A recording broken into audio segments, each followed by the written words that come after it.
Hello everyone, welcome back. दोस्तों, imagine कीजिए, एक तरफ पीस टॉक्स चल रही है, दूसरी तरफ दुनिया का सबसे ताकतवर देश खुलेआम वार्निंग दे रहा है, और वो भी ऐसी वार्निंग, मेक ए डील और we will finish the job. ये अमेरिका के प्रेसिडेंट डोनाल्ड ट्रंप का सीधा मैसेज है ईरान के लिए। अब आप सोचिए, अगर सीज़फायर चल रहा है तो फिर ऐसी लैंग्वेज क्यों? क्या अमेरिका को डिप्लोमेसी पर भरोसा नहीं रहा, या फिर ये सिर्फ प्रेशर टैक्टिक्स है? आज हम इसी पूरी कहानी को समझेंगे, और सबसे जरूरी, इसका मतलब क्या है। क्योंकि मिडिल ईस्ट में जो कुछ हो रहा है उसका असर सिर्फ ईरान और अमेरिका तक सीमित नहीं रहेगा। Oil prices, India, global economy, सब कुछ इससे जुड़ा हुआ है। देखिए, कुछ हफ्ते पहले अमेरिका और ईरान के बीच भारी तनाव देखने को मिला। यूएस और इजराइल ने ईरान के न्यूक्लियर फैसिलिटीज पर बड़े एयर स्ट्राइक्स किए। ईरान ने भी जवाब दिया। पूरे मिडिल ईस्ट में डर का माहौल बन गया। फिर दोनों देशों ने लगभग 60 दिन का सीज़फायर माना ताकि बातचीत हो सके, लेकिन बातचीत हुई, रिजल्ट नहीं आया। यही सबसे बड़ी खबर है। अब इसका मतलब क्या है? मतलब सीज़फायर सिर्फ टाइम खरीद रहा था, प्रॉब्लम खत्म नहीं हुई। दोनों देशों के बीच ट्रस्ट आज भी लगभग जीरो है, और यही प्रॉब्लम है। अब व्हाइट हाउस से डोनाल्ड ट्रंप सामने आते हैं। उन्होंने कहा, we are either going to make a deal और we are going to finish the job. साथ ही उन्होंने ये भी कहा, मैं डील चाहता हूं, मैं नहीं चाहता कि ईरान के 91 मिलियन लोग परेशान हो, लेकिन अगर डील नहीं हुई तो अमेरिका मिलिट्री एक्शन से पीछे नहीं हटेगा। अब आप सोचिए, एक ही स्पीच में पीस भी और वार की वार्निंग भी। ऐसा क्यों? इसका मतलब बहुत साफ है। ट्रंप दो मैसेज भेज रहे हैं, पहला ईरान के लीडर्स को, दूसरा पूरी दुनिया को।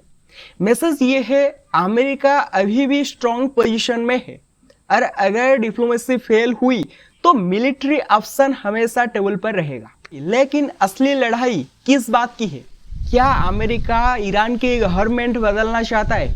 ट्रंप ने साफ कहा, नो रिजिम चेंज, यानी अमेरिका फिलहाल ईरान की सरकार गिराना नहीं चाहता। उनका फोकस सिर्फ एक चीज पर है, ईरान का न्यूक्लियर प्रोग्राम। अमेरिका का कहना है, ईरान न्यूक्लियर वेपन नहीं बना सकता। ट्रंप ने तो ईरान के एनरिच्ड यूरेनियम को न्यूक्लियर डस्ट तक कह दिया। यानी अमेरिका चाहता है कि ईरान के पास ऐसा मटेरियल ही ना रहे जिसे भविष्य में न्यूक्लियर बम बनाया जा सके। अब इसका मतलब क्या है? मतलब ये सिर्फ आज की लड़ाई नहीं है। अमेरिका फ्यूचर को कंट्रोल करना चाहता है, वो रिस्क लेना ही नहीं चाहता। लेकिन ईरान की सोच बिल्कुल अलग है। ईरान कहता है, हमारा न्यूक्लियर प्रोग्राम पीसफुल है, हमें अपनी टेक्नोलॉजी डेवलप करने का पूरा अधिकार है, और अमेरिका हमारे इंटरनल मैटर्स में दखल दे रहा है। यहीं से पूरा कॉन्फ्लिक्ट शुरू होता है। एक कंट्री कह रही है सिक्योरिटी, दूसरी कंट्री कह रही है सॉवरेनिटी। दोनों अपने आप को सही मानते हैं, और इसी रीजन से सॉल्यूशन इतना मुश्किल हो गया है। अब कहानी में एक और बड़ा मोड़ आता है। ईरान इस समय मातम में है। सुप्रीम लीडर अली खामेनी की मौत के बाद पूरे देश में फ्यूनरल सेरेमनीज हो रही है, लाखों लोग सड़कों पर उतरते हैं। ईरान पूरी दुनिया को दिखाना चाहता है कि उसके लोग अभी भी उसके साथ खड़े हैं। लेकिन इसी दौरान ट्रंप का स्टेटमेंट आता है, और इससे टेंशन और बढ़ जाती है। अब आप सोचिए, इससे इमोशनल टाइम पर वार्निंग देना क्या सिर्फ कोइंसिडेंस है, या फिर पॉलिटिकल टाइमिंग? इसका मतलब क्या है? अमेरिका शायद ये दिखाना चाहता है कि इमोशंस अपनी जगह है, लेकिन नेशनल सिक्योरिटी उससे भी बड़ी चीज है। अब सुनिए सबसे चौंकाने वाली बात। ट्रंप ने एक इंटरव्यू में कहा, ईरान के कई बड़े ऑफिशियल्स फ्यूनरल में एक साथ मौजूद थे, और अमेरिका चाहे तो एक स्ट्राइक में सबको टारगेट कर सकता था, लेकिन ऐसा नहीं किया। क्यों? ट्रंप ने ये भी आंसर दिया। ट्रंप का जवाब था, फिर बातचीत किससे करते? अब ये स्टेटमेंट बहुत बड़ा है। इसका मतलब अमेरिका सिर्फ मिलिट्री पावर नहीं दिखा रहा, वो साइकोलॉजिकल प्रेशर भी बना रहा है। ईरान को ये महसूस कराया जा रहा है कि अमेरिका के पास कैपेबिलिटी है, लेकिन अभी वो उससे इस्तेमाल नहीं करना चाहता। लेकिन ईरान भी चुप नहीं बैठा। ईरान ने ट्रम्प के बयान की बड़ी आलोचना की। ईरानियन एम्बेसी ने कहा अमेरिका के पास सिविलाइजेशन नहीं, हिस्ट्री नहीं। ईरान ने यह भी कहा लीडर मर सकते हैं लेकिन उनके आइडियाज कभी नहीं मरते। अब इसका मतलब क्या है? ईरान पीछे हटने के मूड में नहीं है, बल्कि वो अपने लोगों के सामने स्ट्रॉन्ग इमेज दिखाना चाहता है, क्योंकि वार सिर्फ बॉर्डर पर नहीं लड़ी जाती, वार नैरेटिव की भी होती है। जो अपने लोगों का कॉन्फिडेंस बनाए रखे वही पॉलिटिकल बैटल जीतता है। लेकिन दोस्तों, यही कहानी खत्म नहीं होती। ट्रम्प की वार्निंग के कुछ ही घंटों बाद सिचुएशन फिर गर्म हो गई। रिपोर्ट्स के मुताबिक स्ट्रेट ऑफ हॉर्मुज के आसपास कमर्शियल शिप्स पर मिसाइल से दागे गए। एक एलएनजी टैंकर में आग लग गई। 2 जहाजों को नुकसान हुआ। हालांकि कोई बड़ी कैजुअलिटी रिपोर्ट नहीं हुई। अब ट्रम्प ने एक और बात कही।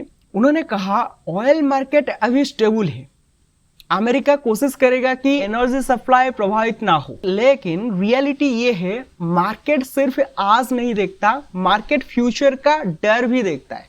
अगर इन्वेस्टर्स को लगा कि हॉर्मुज कभी भी बंद हो सकता है तो ऑयल प्राइसेस तुरंत ऊपर जा सकते हैं। यानी कई बार सिर्फ डर भी इकोनॉमी को हिला देता है। अब सबसे बड़ा सवाल, आगे क्या होगा? पहली पॉसिबिलिटी, ईरान और अमेरिका फिर से बातचीत शुरू करे, कोई लिमिटेड न्यूक्लियर डील हो जाए, सैंक्शंस में थोड़ी राहत मिले और वार टल जाए। दूसरी पॉसिबिलिटी, बातचीत पूरी तरह टूट जाए, फिर लिमिटेड मिलिट्री स्ट्राइक्स शुरू हो, प्रॉक्सी ग्रुप्स एक्टिवेट हो जाए, मिडिल ईस्ट फिर से जलने लगे।